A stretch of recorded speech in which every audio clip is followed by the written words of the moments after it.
entrega más de este podcast, de este programa de Querer Vivir, que se emite todos los viernes a partir de las 11 de la mañana en Radio Mairena, en emisora municipal de Mairena del Alcor, desde la 107.4 de la FM, estéreo, nada más y nada menos. También saludamos a nuestros videntes y oyentes de nuestros canales, tanto de TikTok como de YouTube. Ya sabéis, si este contenido es de vuestro interés, pues un like, ya sabéis, el dedito hacia arriba, pues nos ayuda muchísimo a darnos más visibilización.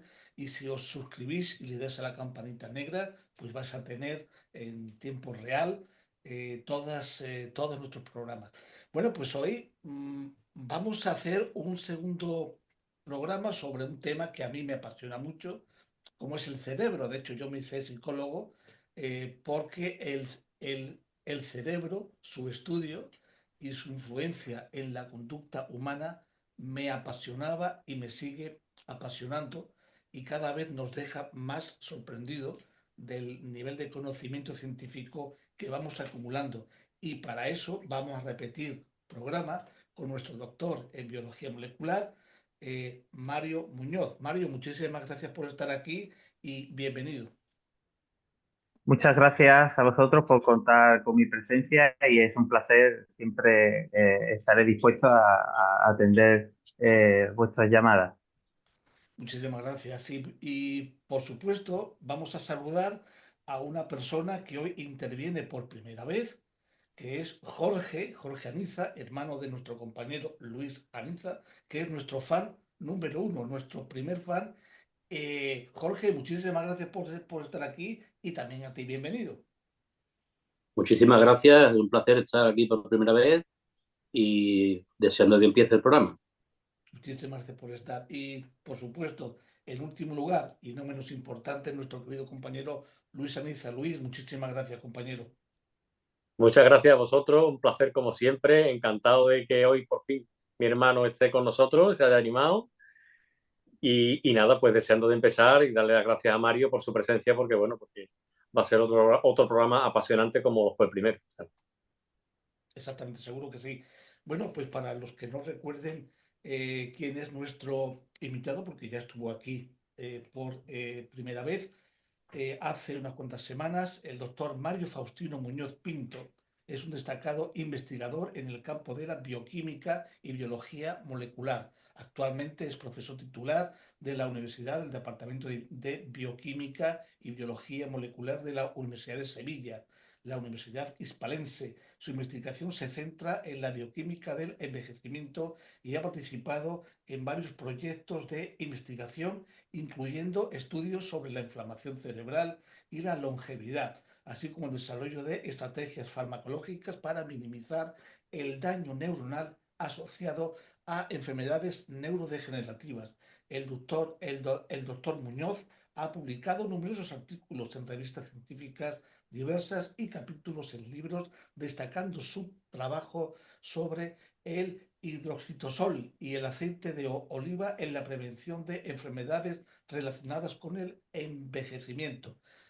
Doctor, yo quería preguntarte, eh, hoy vamos a tratar sobre las metástasis, luego algunas preguntas van a ir encaminadas. Eh, ¿Qué es o cómo podemos entender qué es una metástasis? Pues bien, una metástasis es un proceso que ocurre durante las etapas más avanzadas del desarrollo tumoral en el que la célula tumoral migra desde el tumor primario a un segundo tejido donde lo va a colonizar. Hay ciertas células tumorales o ciertos tipos de cáncer que tienen preferencia por un segundo tejido diana o un segundo órgano en el que van a colonizar.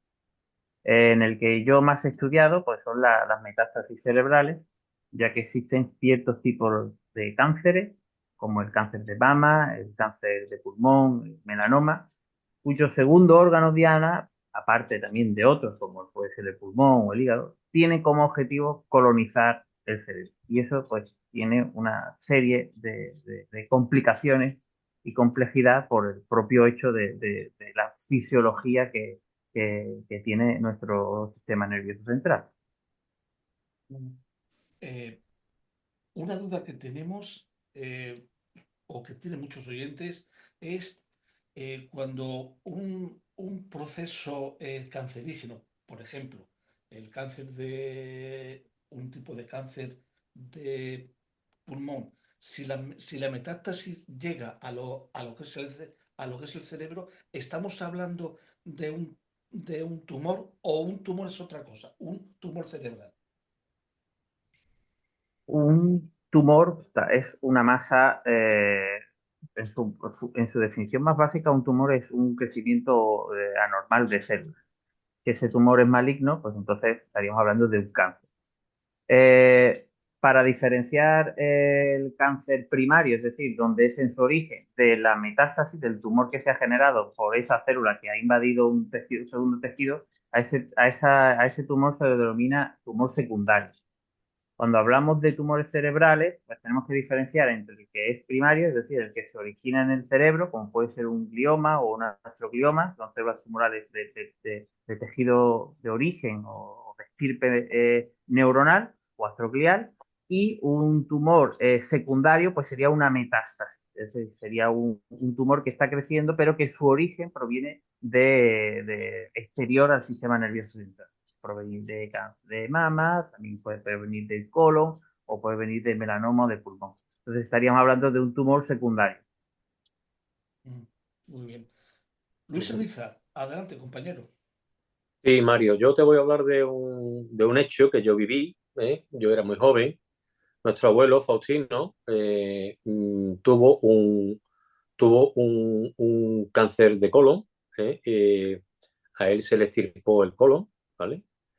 Y bueno, pues quedó bastante bien, pero al tiempo, a los 2, 3 años, creo recordarlo, o más o menos, eh, mm, lo llevamos al médico porque notábamos que tenía algunos síntomas a nivel psicológico, ¿no? De enlentecimiento a la hora de hablar, etcétera, etcétera. Entonces, se le llevó al médico y le diagnosticaron, nos dijeron concretamente de que lo que había tenido en el colon se lo había reproducido en el cerebro. Concretamente tenía 7 tumores cerebrales. Aquello era irreversible, irrecuperable, y bueno, pues el abuelo falleció de eso. ¿Qué relación hay ahí? Y si realmente, bueno, pues fue la metástasis, esa metástasis que no fue inmediata, sino que fue un poco, bueno, derivada, ¿no? Y en el tiempo fue la causante de la aparición de esos tumores cerebrales.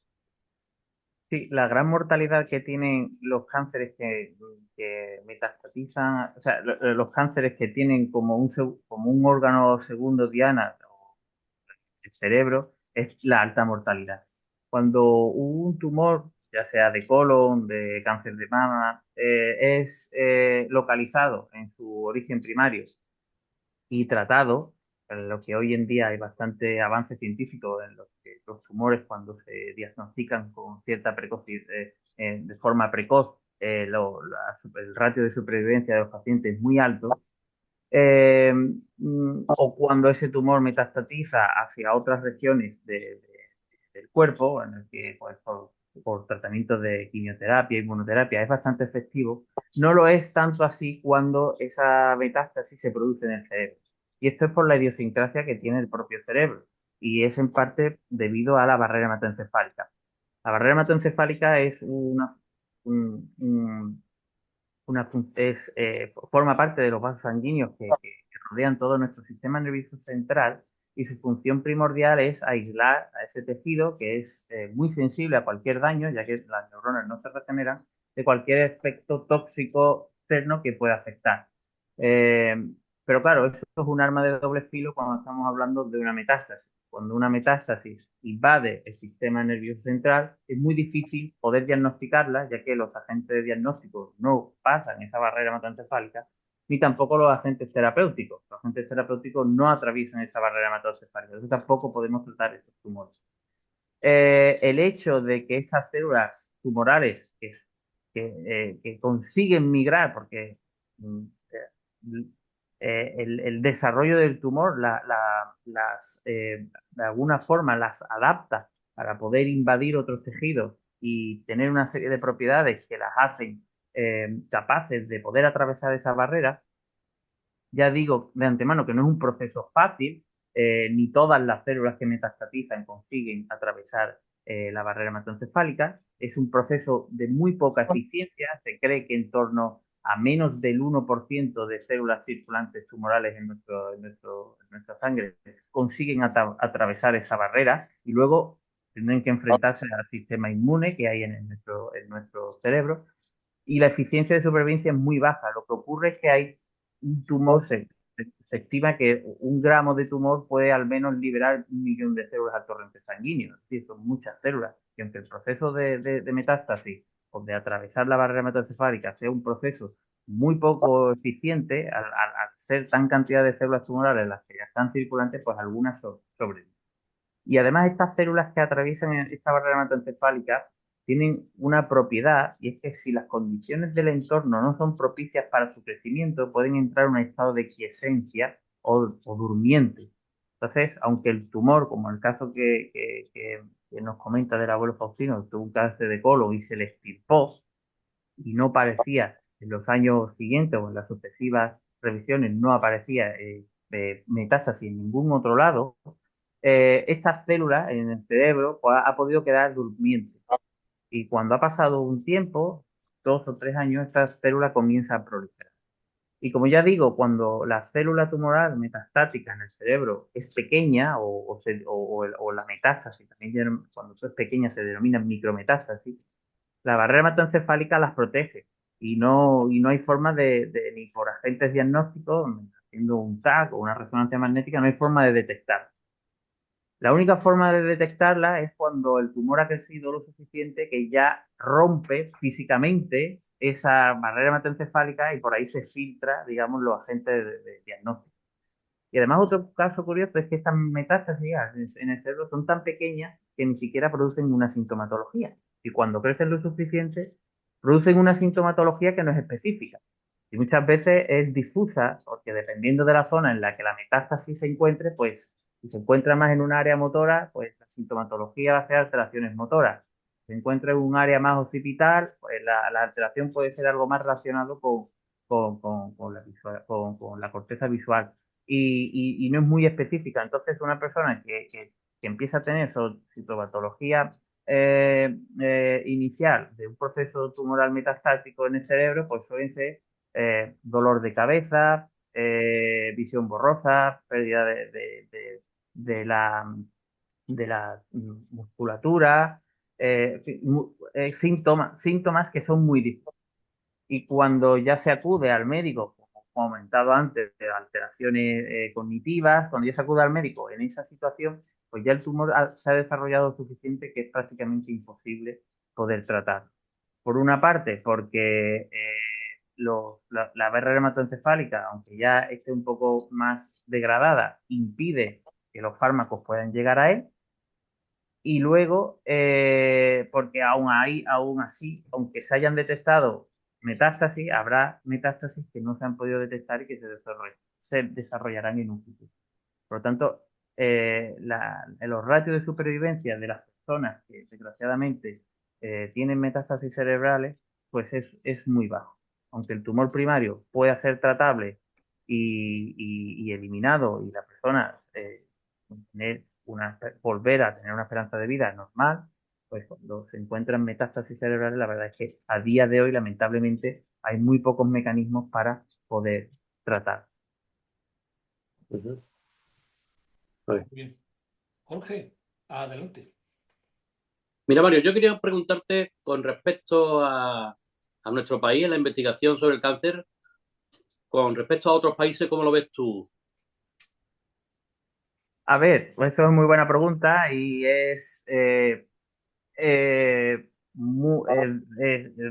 puede dar origen a debate. La ciencia en general en España creo que está infravalorada, no por la sociedad, porque la sociedad sí que es verdad que la sociedad valora mucho el esfuerzo que se hace desde la investigación, pero está infravalorada desde los estamentos políticos, principalmente. el gasto en PIB que tiene España en investigación no se asemeja a ningún otro país nórdico o centroeuropeo. Y claro, aquí solemos tener siempre una visión de que toda inversión pública que se hace en algo tiene que tener un beneficio a corto plazo. Y la investigación es algo en lo que inviertes, pero no te da retorno, por lo menos a corto plazo. Tiene que ser muy a largo plazo. Y esa política no se fomenta en España. En España invierte más, mejor en ladrillo o en arte, porque es algo que te puede dar un beneficio a corto plazo, pero en investigación no. Y los países que están, digamos, económicamente mejor, pues invierten más en investigación, a pesar de que no hay un beneficio a corto plazo. Y también pienso que las entidades privadas en el extranjero también invierten más en investigación que en España. O no sé si es porque no se fomenta o aquí se invierte más en otro tipo de, por ejemplo, en arte. Hay más fundaciones privadas que invierten más en arte que en investigación. No estoy diciendo que no se invierta en arte. Y hay un problema porque sí que es verdad que la educación se invierte bastante en España, en todos los estamentos. Hay muchas becas para estudiantes, para pagar carreras, que por ejemplo en otros países pues más difícil o más complejo acceder a una carrera universitaria. Y es una pena porque en España se forma muy bien a las personas o a los estudiantes, incluso a nivel de investigación, se forman muy bien en sus estadios primarios, ¿no? A la hora de realizar el doctorado, pero luego llega un punto en el que esas personas pues ya no se estabilizan y esa inversión que tú has generado en la persona, en formarlo, luego el beneficio se lo llevan otros países.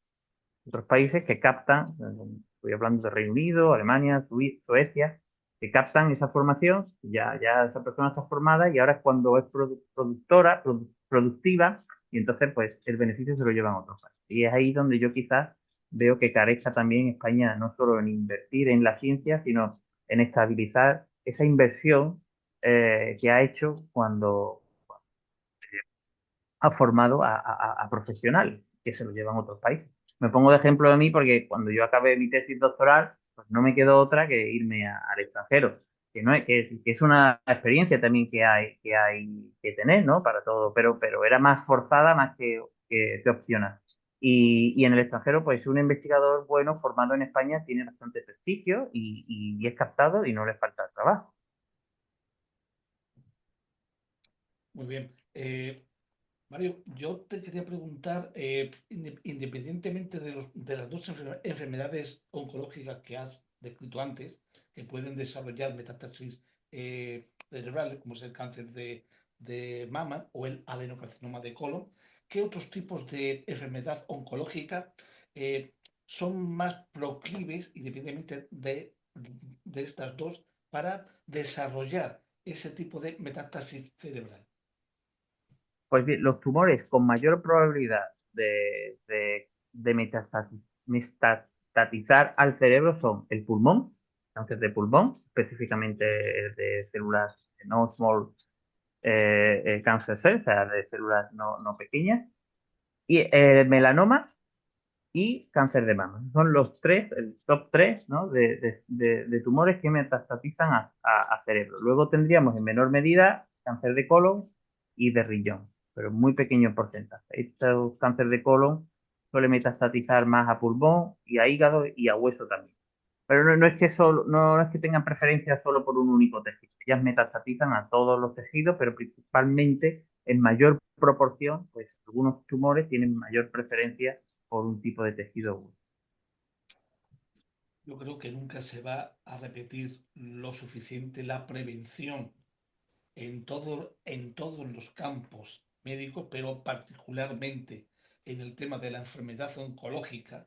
Es importantísimo. La precocidad del diagnóstico es muy importante y no solo puede alargar la vida, sino que incluso te la puede salvar. ¿Verdad, Mario? Cierto, cierto. Y en el cáncer de mama, que cada vez está, bueno, me centro en cáncer de mama porque es el que de los tres que he mencionado es el que precisamente más estudiamos. Y bueno, pues prácticamente a nuestras mujeres, a nuestras madres, hermanas, hijas, pues está siendo un cáncer devastador y cada vez aumenta más la incidencia. Es cierto que la ciencia y la medicina está avanzando y cada vez hay mayor índice de supervivencia en los cánceres de mama, pero es vital, y aquí hago un llamamiento para toda la sociedad, como ha comentado Javier, es detectar el tumor a tiempo, porque pasamos de ratios de supervivencia, básicamente, volver a vida normal, se detecta el tumor en su estadio primario, en sus primeros estadios, a pasar a un tumor completamente mortal y con una esperanza de vida muy baja. Una vez que se detectan las metástasis, pasamos de esperanza de vida de 3 a 9 meses, simplemente llevando a cabo un protocolo de prevención, de rutinario, de detectar, pues,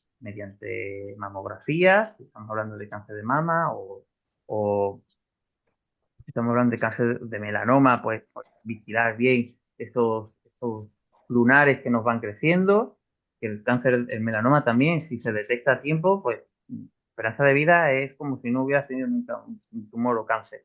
En el momento en el que se convierta, en el que se metastatice y tenga mala suerte de metastatizar al cerebro, pues lamentablemente la esperanza de vida es muy baja. Mario, una última pregunta que te quiero hacer y quiero dar paso seguidamente a mis todos queridos compañeros. La técnica CAR-T, que está siendo Ujú, tan positiva para las enfermedades oncológicas de la sangre, cierto tipo de linfoma, ¿ves tú que ujú. tiene muchas posibilidades para tratar estas metástasis cerebrales? Bien, para mí, sinceramente, la terapia génica celular mediante células CAR-T es una estrategia terapéutica a la vanguardia del tratamiento contra el cáncer. Pienso que la mejor estrategia terapéutica a día de hoy, o por donde deben ir las investigaciones, es ayudar a nuestro sistema inmune a defenderse del tumor. Creo que esa es una de las mejores opciones, o una de ellas. Siempre que hablamos de terapia contra el cáncer, tenemos que hablar desde un tipo de terapia combinatoria, no solo usar una estrategia, ya que el cáncer también tiene sus armas para defenderse de las diferentes estrategias. Es verdad que está siendo efectiva en cánceres oncológicos, hematológicos principalmente, y que con tumores sólidos está teniendo dificultad, pero según los estudios es una dificultad técnica, no en cuanto a la teoría, es una dificultad técnica porque cuando extraemos esas células del paciente, las modificamos genéticamente y luego las volvemos a inyectar, en ese proceso de expansión la célula queda exhausta y entonces no es tan efectiva y por lo tanto cuando hablamos de tumores sólidos que son muy grandes y tienen que abarcar diferentes estrategias, pues la célula no es efectiva. Pero sí es muy efectiva para células perdón, cánceres hematológicos. En el tema de la metástasis cerebral se nos añade un problema y es cómo hacemos que esas células inmunitarias llegue al cerebro. Entonces ahí lo veo muy complicado. Más que terapia celular, podríamos usar otro tipo de terapias, inmunoterapias, por ejemplo, que potenciaran pues, el sistema inmunitario que tiene nuestro cerebro. Por ejemplo, que es la microglia. El papel de la microglia, que es las células inmunitarias residentes de nuestro cerebro, que son unas células similares podría ser a los macrófagos que tenemos en la periferia. Y entonces, atacar o promover estrategias que ayuden a esa microglia a atacar el tumor que está creciendo dentro del cerebro. Muy bien, muchísimas gracias. Nos está clarificando muchísimo las cosas. Se nota que eres profesor, se nota que eres profesor. Luis Aniza, adelante, Sí, compañero. sí, Mario. Yo quisiera, independientemente de la predisposición genética que pueden tener personas, ¿no? Para padecer un cáncer, ¿no? Pero ¿cuáles son los factores de riesgo fundamentales que existen bueno, pues para padecer un cáncer, ¿no? Y va un poco en el sentido de lo que es preventivo, ¿no? Es decir, cómo podemos hacer, qué estilo de vida, qué estilo de alimentación, cuáles son esos factores de riesgo esenciales que se pudieran minimizar o neutralizar con un estilo de vida determinado. Pues sí, como tal dices, la genética es muy importante. para saber si vas a tener más predisposición a padecer cáncer o no. Pero la genética y todos los factores de riesgo al final lo que nos dan es una probabilidad. Y al final, pues es mala suerte o menos suerte o buena suerte si al final acabas padeciendo cáncer.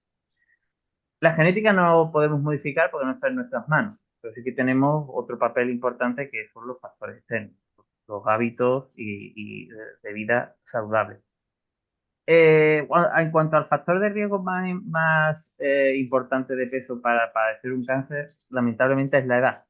¿Vale? Casi todos, no voy a decir todos, pero la mayoría de los cánceres aparecen en edades cada vez más tardías. Menos algunos subtipos de cáncer de mama que tienen mayor incidencia en torno a los 20, 40 años.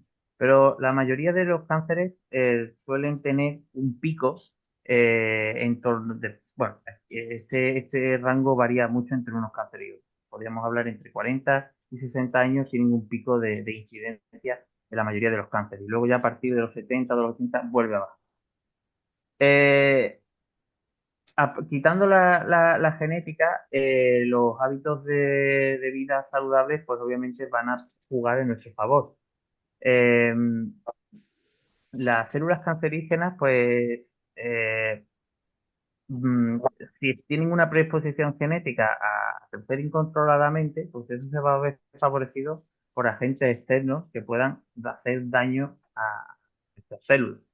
Agentes externos que como pueden ser tóxicos, drogas, contaminantes que puedan producir algún daño en el ADN, en el material genético de esas células, que esa célula, por su predisposición genética, no esté capacitada para inducir la muerte de esa célula defectuosa o para evitar su sobrecrecimiento y comienza a proliferar. No solo hay que tener en cuenta los efectos que pueda tener los hábitos sobre la propia célula tumoral, sino la influencia que puede tener esos hábitos en nuestro sistema inmunitario. Si nosotros tenemos un sistema inmunitario deprimido, bien porque tenemos unos malos hábitos alimenticios o incluso algunos malos hábitos cognitivos, ¿no? Tengamos depresión, hay muchos estudios que relacionan la depresión con mayor incidencia de cáncer. Todos esos procesos hacen que nuestro sistema inmune pues, no sea efectivo a la hora de detectar pues, alguna célula que se está creciendo de forma incontrolada. Y si no lo ataja a tiempo, pues esa célula empieza a crecer y a diferenciarse en diferentes subtipos y es lo que hace que luego al final prolifere el cáncer. Tampoco hay una receta mágica para decir no haga esto y no tendrá cáncer, no lo hay. Incluso se sabe que el tabaco pues, es un factor de riesgo muy grande para padecer cáncer de pulmón. Pero bueno, también hay casos de cáncer de pulmón en personas que nunca han fumado. Aunque sí está muy demostrado que el cáncer de pulmón está muy relacionado con el hábito de fumar.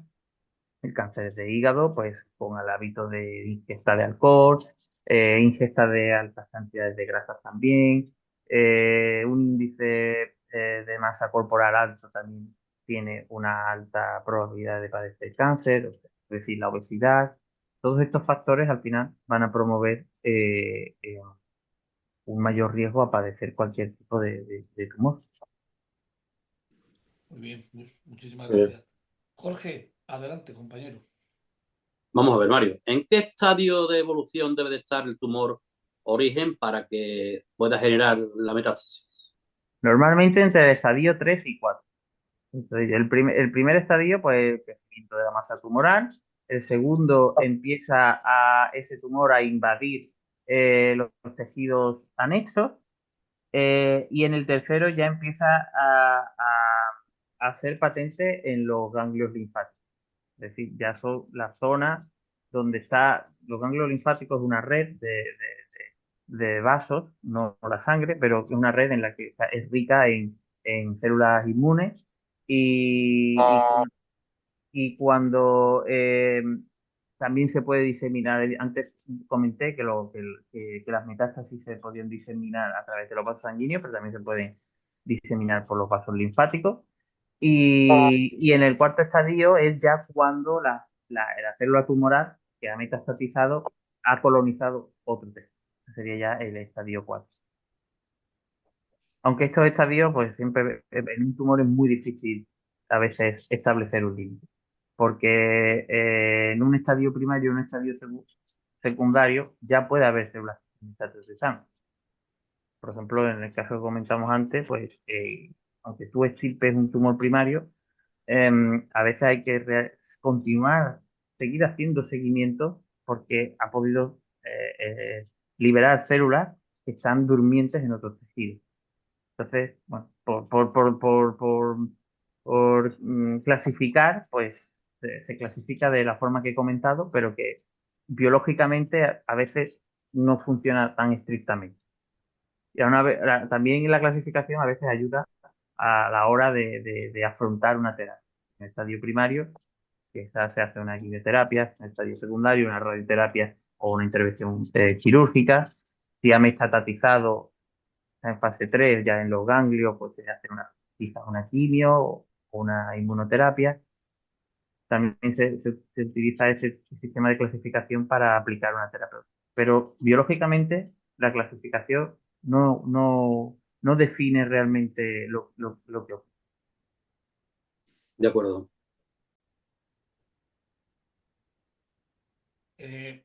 Doctor Muñoz, ¿qué papel juegan las células madre en este tipo de metástasis cerebral?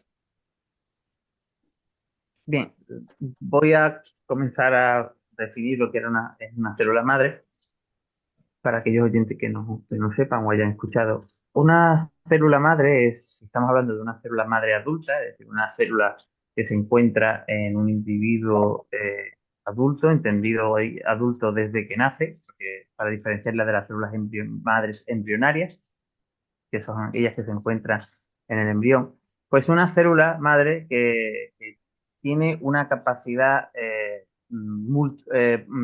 tiene una potencialidad para diferenciarse a otro tipo de células. Son células que se encuentran en nuestros tejidos, que tejido sufre daño, pues esa célula madre se divide y reemplaza el tejido dañado por tejido sano nuevo. Y esas células madre pues se encuentran a lo largo de nuestra vida en un estado quiescente y solamente se diferencian cuando se requieren de ello.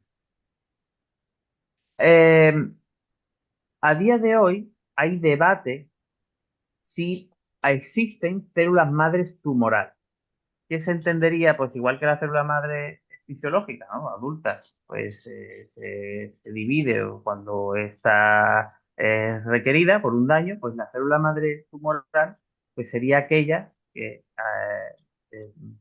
eh, se desarrollaría cuando se requiere de su función. Por ejemplo, pues si ha sido un tumor, ha sido tratado y ha disminuido su volumen, pues esos casos que hay una reincidencia o una recaída, pues podría estar llevado a cabo por una célula madre tumoral.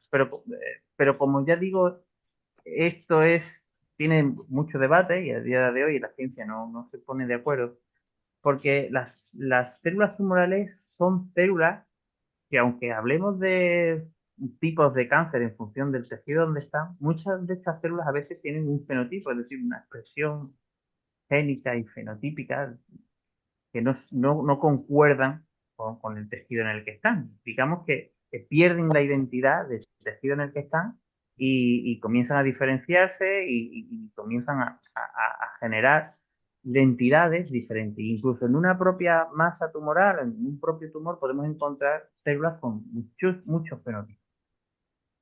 Es decir, células de identidades diferentes.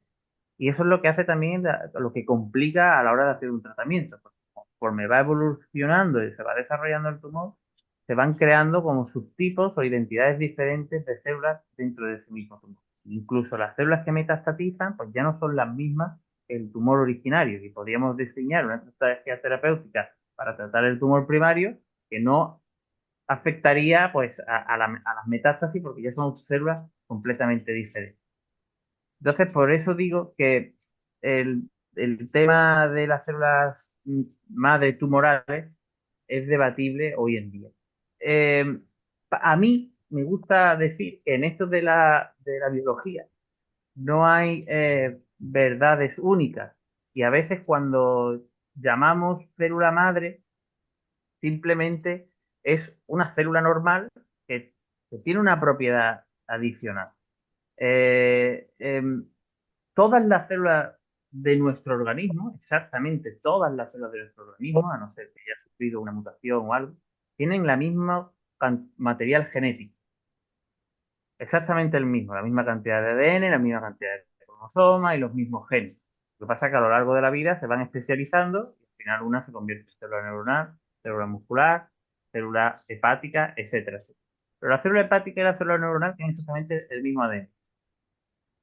¿Esto qué quiere decir? Pues esto quiere decir que, por ejemplo, gracias a ese conocimiento o a los mecanismos de terapia génica o a los mecanismos de reprogramación, se puede coger una célula de la piel y transformarla en una neurona mediante ingeniería genética, porque todas las células tienen exactamente el mismo ADN. Entonces, una célula madre es simplemente una célula, igual que otra, solo que no se ha especializado a un tipo de tejido. Entonces, digamos que se reserva esa propiedad de poder diferenciarse en los otros tejidos, especializarse en esos tejidos. Y la célula madre y la célula tumoral lo único que hace es, digamos, la ventaja de desbloquear ciertos genes que cuando una célula se especializa en un tipo de tejido, tiene bloqueado. Por ejemplo, por una célula que se especializa en un tejido, pues tendrá bloqueados los genes de otro tejido o los genes de proliferar. La célula tumoral pues, es capaz de desbloquear esos tejidos. Y una célula tumoral es capaz de pasar, si estamos hablando de un adenocarcinoma, que es una célula de tipo epitelial, pues es capaz de reprogramarse para poder invadir otros tejidos, convertirse en una célula de tipo mesenquimal, que es más móvil, para que pueda atravesar el tejido y alcanzar el sistema circulatorio y migrar hacia otro tejido. Y nuevamente, una vez que migra al nuevo tejido, pierde esa movilidad para convertirse en un tipo de fenotipo más epitelial. Eso es lo que se llama la transición mesenquimal epitelial y epitelial mesenquimal, que es muy típica del proceso metastático que tienen los cuadros. Pues no sé si esto ha aclarado un poco la duda o ha abierto más dudas, ¿no? Lo que pasa es que, claro, el tema de la biología existe mucha controversia y luego hay definiciones que se tienen por muy simples, pero que en realidad son muy complejas. Y una célula madre es algo biológicamente complejo. Eh, es decir, Mario, es como si tuviésemos una casa donde tuviésemos encendida únicamente las luces de la cocina y del salón y los otros diferenciales, los otros térmicos, que serían esos genes que están desconectados, si los activamos, provocamos una especialización de una célula en otra. Es así, ¿verdad? Eso es, eso es. Eso es. A lo largo de crecemos desde el estado embrionario, cuando un óvulo y un espermatozoide se fusionan para dar eh, eh, un embrión, ahí todas las células son iguales, ninguna está especializada. Entonces luego durante la embriogénesis, se van dividiendo, se van agrupando y cada una va a dar pues tejidos especializados, pues el ectodermo pues va a dar tejido neuronal y piel, el mesodermo va a dar lugar a todos los tejidos conectivos, y digamos que todo ese proceso se van inactivando genes. No es que se eliminen, no es que desaparezcan del ADN, sino que existen mecanismos de represión génica como la metilación. Bueno, no quiero entrar en detalles puramente biológicos, de mecanismos biológicos, sino que esos genes le estás indicando, pues ya no te tienes que expresar. Y a otros genes se promueve, oye, pues, este gen se tiene que expresar para que esta célula pueda dar lugar a una célula muscular, por ejemplo. Pero si nosotros, mediante ingeniería, podemos traer esa célula y, como bien dices, tocar este diferencial, o encender este, quitar el otro, podemos transformar o rederivar esa célula a otro tipo de célula. ¿Y eso que hacemos? Biológica, mediante ingeniería génica, con las células pluripotentes inducidas, que son células madres que tienen una potencialidad a las de células embrionarias, pero son células somáticas, células de la piel, las que mediante ingeniería genética las hemos reprogramado. Tienen la capacidad de diferenciarse de cualquier tipo. Eso que nosotros lo hacemos, pues las células tumorales lo hacen de forma natural, lo hacen de forma biológica en función de su interés. Su interés es invadir otros tejidos, pues si han iniciado esa célula tumoral como una célula de carácter epitelial, carcinoma, pues se pierde ese carácter epitelial, se transforma a una célula más mesenquimal, más invasiva, que se caracteriza por expresar una serie de enzimas que le permiten degradar la matriz tisular y poder así llegar al tejido, y luego revierten otra vez ese proceso para anclarse a otro tejido y comenzar a crecer ahí. Maravilloso, es que oyéndote hablar, es que es algo realmente maravilloso. Luis, adelante, compañero. Sí, Mario, yo quisiera saber si hay casos de remisión espontánea en el cáncer y bueno, qué causa, si es que la hay, es la que provoca esa remisión espontánea. No conozco, o sea, depende, tenemos que depender, la remisión espontánea también depende de la agresividad del cáncer y del tipo de cáncer, de la mortalidad que tiene el cáncer. Sí es cierto que a veces, pues, como yo he dicho y comenté antes, que uno de los objetivos principales por los que deben ir encaminado el desarrollo de terapias o estrategias terapéuticas contra el cáncer es promover que sea el sistema inmunitario el que se defienda del propio cáncer. Y si, desde mi punto de vista o mi opinión, si ha habido alguna eh, recuperación espontánea, pues debe ser porque ha habido un cambio en su sistema inmunitario. Ya sea porque de repente algún antígeno en el que se ha expresado nuevo, la célula tumoral se ha transformado y ahí en ese momento el sistema inmune la ha captado y ha empezado a luchar contra ese propio cáncer. Pero bueno, casos en el mundo, pues hay muchos diversos y para todos los colores. Desde el punto de vista científico, siempre intentamos buscar una solución para todo el mundo. Porque casos individuales y anécdotas y milagros, ¿no? Como se pueden llamar, hay. Y a veces la ciencia tampoco puede responder a todos esos casos. Pero ya te digo, o sea, mi respuesta es que depende del tipo de cáncer. Hay cánceres muy agresivos en los que la supervivencia de la persona es muy baja y es muy difícil que espontáneamente se pueda recuperar. Más que nada porque es que el tumor, digamos que de forma coloquial se la sabe toda, y es que secuestra el sistema inmunitario, de tal forma que el propio sistema inmune protege el propio cáncer. Incluso cuando queremos hacer alguna terapia, el sistema inmunitario contribuye a proteger a que el cáncer no sea atacado. Nos quedan 3 minutitos para una última pregunta. Jorge, adelante, compañero. Sí, mira, yo te quería preguntar cómo de importante es la actitud psicológica a la hora de afrontar la enfermedad. Bueno, esa pregunta no soy más. Aquí en la sala hay expertos en campo de psicología mucho más importantes, con más conocimiento que yo. El campo de la psicología no es un campo que yo domine. Pero independientemente de la progresión, creo que afrontar una actitud ante una adversidad es algo que te da fuerza, y no solo a ti, sino a las personas que te rodean. Y muchas veces cuando hablamos de pacientes de cáncer, nos olvidamos de las familias. Son las personas que al final están en contacto con ese paciente. Y mostrar una buena actitud, independientemente de si el humor va bien o desgraciadamente va mal, presentar una buena actitud creo que beneficia a todos. Beneficia al paciente y beneficia a las personas que están a su alrededor. Muy Bueno, bien. muchas gracias. Pues, doctor Mario Muñoz, muchísimas gracias por haber compartido estos conocimientos que son impagables, desde luego. Muchísimas gracias. Y queridos compañeros, también a vosotros, daros las gracias y que tengáis un excelente fin de semana también los tres. Muchas gracias. igualmente. Muchas gracias. Muchas gracias por la invitación y nuevamente agradecer que contéis conmigo. Y aquí estaré para cuando sea necesario. Muchas gracias, Muchas Mario. gracias, Muchas Mario. gracias. Gracias.